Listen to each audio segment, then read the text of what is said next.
Nailed it.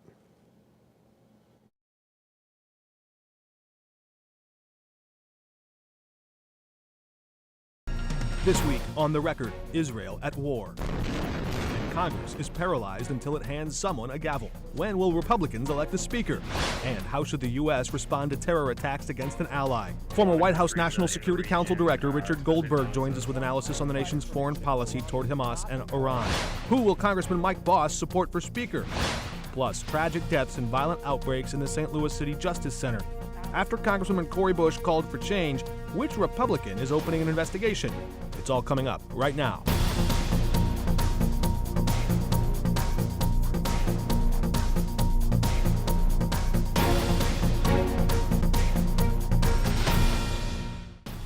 Welcome to The Record. I'm Mark Maxwell. One of America's closest allies is at war. Israel is a nation of 10 million people, and right now its defense forces are preparing some 300,000 armed troops for a significant ground incursion into Gaza, where tens of thousands of Hamas militants lie in wait. 1,500 of them breached the walls around Gaza 5 days ago, Hamas carrying out barbaric terrorist attacks, killing more Jews in one day than on any other occurrence since the Holocaust. Israel struck back with swift vengeance, leveling city blocks of buildings in Gaza. Hospitals and morgues are overflowing. Schools are preparing to shut down for remote teaching throughout Israel. Electricity and food are soon to be in short supply. And there are new reports today from the Associated Press that Israel launched airstrikes against airfields in Syria to its north. And Congress is paralyzed until it elects a speaker. More on that in a moment. But first, we turn to an expert on Israel and Iran who served on the White House National Security Council under President Trump. Before that, Chief of Staff to former Illinois Governor Bruce Rauner. Richard Goldberg joins us now on The Record. Thanks for joining us. Thanks for having me. I want to start by getting your news first to the your reaction to the news that broke just today that a federal grand jury has charged Senator Bob Menendez of acting as a foreign agent. The superseding indictment there says that he, quote, provided sensitive U.S. government information and took other steps that secretly aided the government of Egypt. We know Egypt shares a border with Gaza. Of course, we don't know yet what, if any, connection might exist between that information he handed and this war. But what does it tell you about the interest that foreign governments have in that region trying to seek leverage in D.C.? Well, we know that a lot of countries in the region, especially those of any sort of wealth, tried to pump a lot of money into lobbyists into Washington. The Qataris come to mind, especially right now. Doha, Qatar is home to the Hamas leadership. People don't realize that. People may have seen on social media there was a threat issued by the Hamas leader, a former Hamas leader, to potentially hurt Jews around the world on Friday of this week. That wasn't issued from Gaza. It was issued from Qatar. You wouldn't know that. They have a lot of friends that they've hired in Washington. So there's a lot of leverage, a lot of influence games from all countries, not just the Middle East, but all countries that have lawyers and lobbyists registered as foreign agents in Washington. Obviously, you've seen the news on Senator Menendez. Very sad that it would come to this point. We'll have to see how this plays out. It's the hands in the jury and the court system right now, so we'll leave it there. But Egypt is on top of mind now, of course, sharing a border with Gaza. People think of just the Israel-Gaza border. Egypt has a border with Gaza as well, and a major responsibility right now. Prime Minister Netanyahu, you probably saw, called, along with the defense minister of Israel, Gazans who do not support Hamas, who do not want to stay around for whatever to come, to leave Gaza. And of course, everybody said, well, where are they supposed to go? Mm-hmm. And the answer is the Egyptians can open a humanitarian corridor, and they're refusing to do so right now. We have a lot of... What obligation does Egypt have to open its border and take in those refugees of this war? Well, they've never wanted to in the past. Obviously, this is land that had been fought over for many years, previously controlled by the Egyptians, taken by the Israelis in the 1967 war, along with the Sinai Peninsula, which eventually was given back for the peace treaty between Israel and Egypt. But Egypt, understands that this is a terror threat to Egypt as well. They don't want to invite any terror cells into Egypt. They don't want to see instability. Obviously, the Muslim Brotherhood is the enemy of the regime in Egypt. We remember a decade ago of people in Tahrir Square bringing down the previous regime under Mubarak, and then having a Muslim Brotherhood government elected, and then the military coupping that government. And so Hamas is actually part of the Muslim Brotherhood. It's the one of the terror affiliates of the Muslim Brotherhood. So there's reasons why Egypt doesn't want to have any part of Hamas, any part of Gaza. At the same time, it does need to be a player here to open a humanitarian corridor and allow those civilians that do not support Hamas, that want to leave, that want to see a better future after Hamas is potentially destroyed and come back, a place to go. A lot of dynamics here. I want to ask you about that Qatari government piece. They're a key figure in this foreign policy decision. Right now, the Biden administration appears to be backpedaling on its decision to unfreeze $6 billion in Iranian assets released in exchange for American hostages. The U.S. Treasury says those funds are right now frozen in Qatari bank accounts. But Democrats on Capitol Hill, they say they want ironclad information. Iran was not involved in the Hamas terrorist attacks in Israel. Is there any doubt in your mind that Tehran leveraged these funds in some way, perhaps borrowing against them to sponsor these attacks?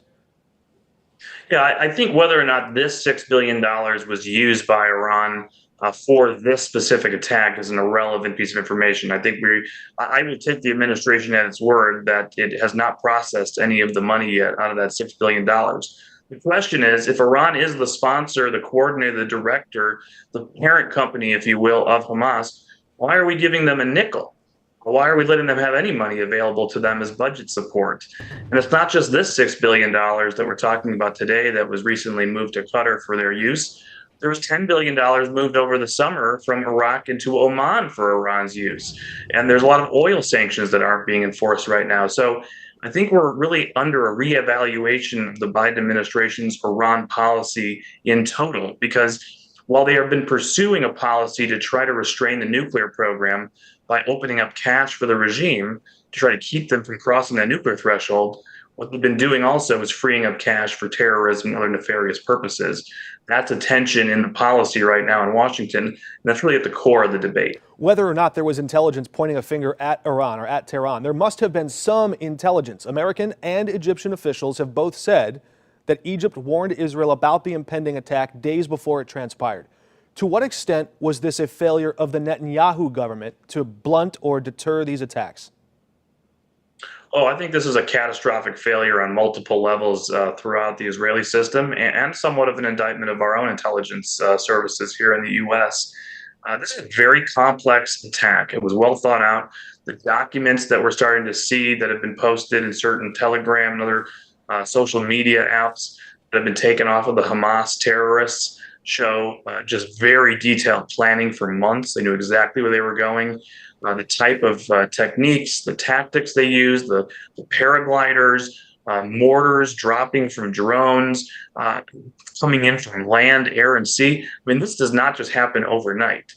So the idea that for months something was being coordinated and something that complex, Hamas is not doing on its own. We saw the Wall Street Journal report that IRGC, this is the Revolutionary Guard Corps of Iran, their terror apparatus was training, was coordinating for this attack or other attacks in the future. Whether or not the top of the tier was involved, something should have been caught in the system a long time ago. How did they deceive Israeli intelligence, U.S. intelligence? That's a big question mark. And then we also heard about this Egyptian warning. Again, we don't know what warnings look like. A lot of times people send in warnings. We think something is going to happen. We can't tell you when or where, but we're seeing a picture. Now, is that what it was? Then, what are you supposed to do with that kind of information? If it was, we believe there's going to be 1,500 terrorists who try to come into your country on this night, and nobody does anything about it, yeah, that's a catastrophic failure. If it's just, we got something, that sounds more like the things that were happening before 9/11, where people were not connecting dots and didn't have a full picture. So this is the 9/11 of Israel. People have said that. And it's also the intelligence failure before 9/11, comparably. There's also this security threat to the north of Israel near Lebanon and Hezbollah, the armed military group there. You worked for the Trump administration. What do you make of his remarks last night, calling Hezbollah, quote, very smart? Is that helpful? No, they're not smart. This is an evil subsidiary of Iran. They are like Hamas, determined to kill as many Jews as possible if they ever get the chance. They have an even more lethal force than Hamas does. And remember, when you're talking about Hezbollah, you're not talking about Hezbollah. The president, unfortunately, gets it wrong. He's talking about Iran in this case. It's Iran that has been arming Hezbollah. It's Iran that's been coordinating Hezbollah in Beirut. And so Iran's been sending all these precision guided munitions for years, building up a lethal force there on the northern border. And unfortunately, the Israelis have allowed that to metastasize over many years, and they have been deterred by that threat. I think that we are now seeing a point where, as they prepare to potentially go into Gaza, and Iran could open a multiple front conflict on the north as well, the Israelis are going to have to decide whether they are willing to take on that threat and what it's going to take down that threat. Obviously, we know about the Iron Dome system. You've seen that in the news. There are other missile defense systems that will be needed given longer range rockets and missiles that Hezbollah has. But because of the just breadth of the arsenal and the carnage that would come from those missiles raining down from Lebanon, you're going to have to see the IDF, the Israeli Defense Forces, use overwhelming force in Lebanon, potentially Syria, to bring that front to a close. All right, Richard Goldberg, a lot more questions we could ask you. We're going to have to leave it there for now. Thank you for joining us. And coming up, Congressman Mike Bost on the race to replace Kevin McCarthy in the Speaker's chair. What's the forecast in Florida? What's it like in Belleville? No matter where you are. What's the forecast in St. Peter's? Or how you get your weather. We know you want the forecast for your backyard. And you want it now. Right here and right now. The 5 on your side, Weather First team. Focused on you.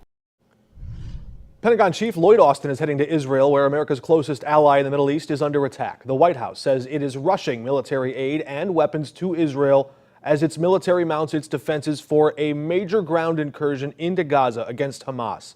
But Congress can't take any further action on new spending until it elects a speaker. Illinois Congressman and chair of the House Veterans Affairs Committee, Mike Bost, is now on the record. Members of the House received a classified intelligence briefing early Wednesday morning on those Hamas attacks in Israel. What new information do you have at the time of this conversation, and do we know who was responsible for flying those aircraft into northern Israel? Well, what we know is that it was a planned organization. Intelligence is still digging deep to find out. It has the look, but we can't confirm that Iran was involved. The reality is that we believe that there were others at play and involved with this. But let's be real clear what this was. This was a terrorist attack. It wasn't a normal military move. It was a terrorist attack. You do not attack people who are celebrating holiday music fest and go in and start slaughtering people. You don't slaughter elderly women and rape young women and kill children. And you don't do that. That is a terrorist attack. So what we do know is 22 Americans have been killed in this process. Over 1,000 others are killed from Israel. Overall, we've got to make sure that we are in support of Israel. They are our allies, one of our greatest allies. I do agree with the administration in the fact that they quickly sent our aircraft carrier to send a strong presence right there. We do need to get the speaker elected and in place so that we can move forward. Regardless of what goes on from here, that is a reason why we should not have vacated the chair, because this type of situation, my biggest fear was something like this would happen when the chair was vacated. So we have to get the speaker back in place. We have to send a clear resolution from Congress and pass that. And we have to then make sure that we figure out together with the Senate and with the administration what needs to be done in support of Israel above and beyond what we've just talked about. And we'll be watching all of that transpire closely in the days and months to come. A number of questions to get to about military policy and posture, but there's also the question of spending. And it seems like there might be some fractured ideas in the Republican conference right now about the allegiance or the amount of military spending. Congress did already give $3.8 billion to Israel to defend itself this year.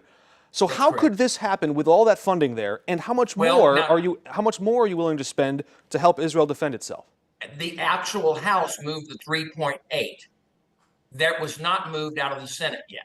That is over in the Senate at this time. So I believe the Senate should take that up. And anytime we do that, we want to make sure that there's oversight of where that money's going. We've never had a problem with our best ally, with Israel, before. As you alluded to a minute ago, Congress cannot lift a finger until it hands a gavel to a speaker. President correct. Trump called on Republicans to nominate Jim Jordan.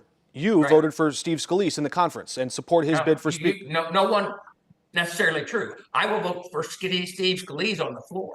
When there were 113 that voted for Steve Scalise, Including you, so no? Didn't Steve Scalise have your support? Steve Scalise, I was in support of the one that came out. Why was Donald Trump wrong to back Jim Jordan? I don't say that Donald Trump was wrong. I won't say that. Because the thing is, he has his opinion on who he felt needed to be supported. There were many of us that did. The only thing about Jim Jordan is he is a very, very good conservative. I believe he is a wonderful member of Congress. I believe he's a wonderful person. And I believe his head's in the right place as far as his conservative. So it sounds like you're saying he's in a better position to help the party and help the nation from his perch where he's at now. I want to move on to this next question, though. Darren Bailey, who's running against you in Congress this cycle, is attacking you for, quote, betraying Trump in favor of Scalise and the establishment. Your campaign published a photo of Bailey when he was running for governor, and he was in front of a Palestinian American group, standing in front of a big map of Israel, but it was named Palestine. Your campaign said it, quote, erased Israel from existence. Do you really think that photo op foible is indicative of Bailey's position on Israel's right to exist? Let me tell you that he claims he's 100% with Israel. If you're 100% with Israel, you wouldn't meet with a group like that. This is a policy issue. He's asking to become a person to deal with policy. Understand where your position is, and you don't stand in front of a map that takes Israel off the map. Now, I don't question him as far as his faith or anything like that. He's a man of faith. I'm a man of faith. But I do question if you claim you're 100% for Israel and you meet with a group that wants to see Israel completely taken out. The people that I'm working with to try to support Israel, the policy of working with them is beneficial for us. In their region, it's beneficial for us. It's beneficial for how we share intelligence. It's beneficial how we share the technology, military technology, the science that comes out of Israel that we get joint together with them is vitally important. Sure. So he has to answer that question. I can't. And we'll try to put that question to him. Your campaign said in that same statement, quote, we can't afford to elect weak politicians like Darren Bailey who will cut and run on our allies. You did just switch your vote against funding more military funding for Ukraine, another ally. So glad you, how is that glad you different? asked that. How is that different? So I'll explain. I have supported Ukraine funding twice. What we found out, and that's one thing that my opponent doesn't get, is the briefings on things that are going on.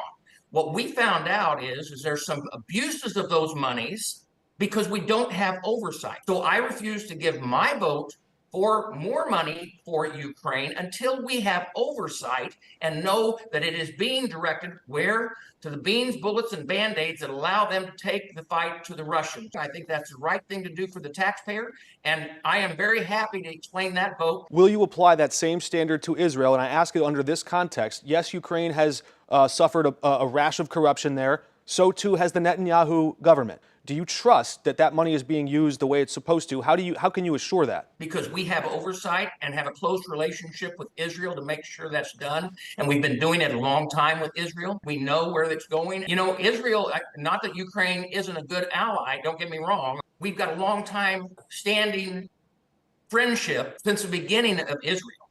They're two different things. As a member of Congress, you have to weigh those things out, and I've weighed those things out, and I'm more than willing to stand before my constituents and explain that anytime. The last quick policy question, do you support the two-state solution? I do not. No, and I don't believe, and I think this is a problem. As we're trying to work through peace in the area, it's awful hard to work through peace in the area when what just happened this last weekend. And I think this kind of proves that one side really doesn't want peace. We'll have to leave it there. Congressman Mike Boss, maybe we'll see you on the campaign trail. Thank you for joining us. Thank you so much. Appreciate it. Meanwhile, the city jail is increasingly a dangerous place back in St. Louis. Congresswoman Cori Bush recently cited grave concerns after 3 detainees died within a 10-week span there, reaching a death toll of 10 people in 2 years. Congresswoman Bush writing a letter to Corrections Commissioner Jennifer Clemens Abdullah, writing, quote, I've been appalled by the reports regarding the use of force at CJC, the City Justice Center, specifically the use of chemical agents on detainees. Just last week, we asked Mayor Tashara Jones to respond to the letter from Congresswoman Bush. Do you still have confidence in the director? So the changes at the city jail are happening under the leadership of Jennifer Clemens Abdullah, who I still have confidence in.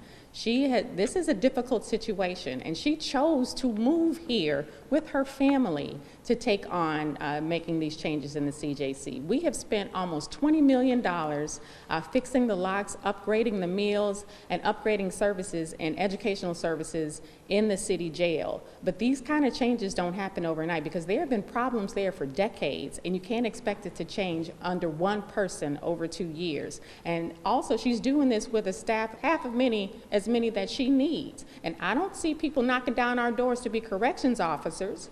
Being a corrections officer is a hard job. We're also trying to increase their salaries as well to make it an attractive job for people to take, for people who want to be interested in being a corrections officer with the city of St. Louis. And we're hiring, by the way. Missouri State Auditor Scott Fitzpatrick is now investigating the City Justice Center under an initial review. Auditor Fitzpatrick is now on the record, joining us remotely from Utah, where he's on the road right now. Mr. Auditor, your letter to the mayor lists concerns about mismanagement, lack of inmate medical care, inadequate inmate nutrition due to non-payment of vendors, and a failure to respond to oversight efforts by the City of St. Louis Detention Facilities Oversight Board. If, at the end of your investigation, you conclude your audit and find all of those things are in fact true, what tools do you have to improve the conditions? Well, an audit is exactly what it sounds like. It's a report on what is actually going on, in a particular entity. And in this case, it would be the corrections center. And really at that point, then it would be a tool that the Board of Aldermen could use, or the DFOB themselves could use, to try to get clarity as to what they are allowed to do. Based on the initial review, or I think that they've been denied access, probably improperly, to the facility, and are not being allowed to carry out their function. We don't have enforcement authority per se to demand that the mayor change her policies or practices, but if we do determine or conclude that she is violating the statute, or the administration's violating the ordinance, then we'll highlight that, and the folks in the city will have to figure out where to go from there. I wonder how much access you'll have. I want to ask you about the origin of this investigation, though. Your letter says in the first sentence that it was State Senator Steve Roberts, a political rival of the mayor, who brought these concerns to the attention of your office. Can any legislator or politician trigger an audit, or is this one just another routine function of your office? Senator Roberts did not request any to be anonymous, so we were able to make clear who made that initial allegation. That being said, we've also received concerns from members of the DFOB as well. So it's not solely Senator Roberts. You don't have to be a legislator or a member of a board to send a complaint into the auditor's office. Any citizen that has concerns with the operation of a governmental entity in the state of Missouri can send an anonymous whistleblower tip to the state auditor's office. You can choose for it to be anonymous or not. Do you have confidence in the director of the jail? Well, listen, I don't know the director of the jail. This is all fairly new information to us, so we're going to conduct the investigation. We've already begun, as you know, sending a request for information from the folks involved, and the mayor's office will probably work with the jail to get us the information we've asked for, and then we'll make a determination. But I've never met the person in charge of the jail, have no pre-existing opinion on their qualifications. But Auditor Fitzpatrick, thank you for joining us. And before we go, let's take a moment to quickly check the record. Some leaders in Washington are beating the drums of war. Yes, our ally Israel is under attack. The images are horrific, the reality even worse, and emotions are running high. 2 days ago, U.S. Senator Lindsey Graham went on cable news and called to, quote, level Gaza, claiming we were in a religious war. So we're going to check the record back in 1957, when President Dwight Eisenhower said, quote, war is the deadly harvest of arrogant and unreasoning minds. He said war is mankind's most tragic and stupid folly. But America's last general to serve in the White House also said this: all history has taught us the grim lesson that no nation has ever been successful in avoiding the terrors of war by refusing to defend its rights, by attempting to placate aggression. Our leaders have some difficult decisions ahead indeed, and we'll continue to explore their ideas and press them to explain them in the weeks to come. We should note we did invite Darren Bailey to come on our program this week. He was unavailable. That does it for us. We'll be right back here online at 6:45 next Thursday night. Until then, we're off the record.